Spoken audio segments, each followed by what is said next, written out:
ত্রিমুখী এক বিচিত্র কাণ্ড কারখানা শুরু হয়েছে।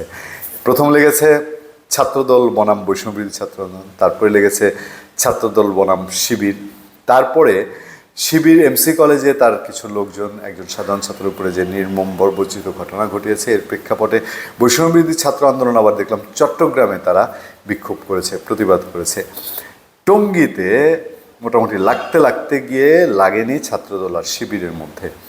এখন মাঠে যদি এই অবস্থা হয়, সবাই তো বলছে একটা কথাই যে ভাই ছাত্রলীগ আওয়ামী লীগ নাই, আপনারা কেউ আবার সেই রূপ ধারণ করেন না। ছাত্রদলকে বৈষম্যবিরোধী ছাত্র আন্দোলন বলছে, তারা নাকি ছাত্রলীগ হয়ে যাচ্ছে, তাদের উপরে ছাত্রলীগের উপরে যেরকম ইঞ্জেকশন দেওয়া হয়েছে সেরকম ইঞ্জেকশন দেওয়া হবে ছাত্রদলের উপরে।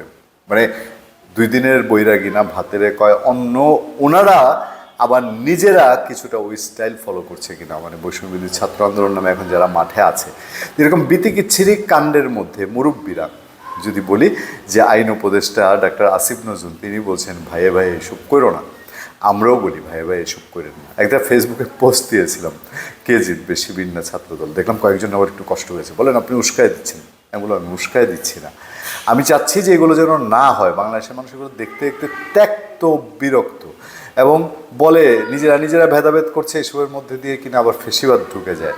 তো এই ভয় যদি পান তাহলে কেন একজন আরেকজনের পিছনে লেগেছেন?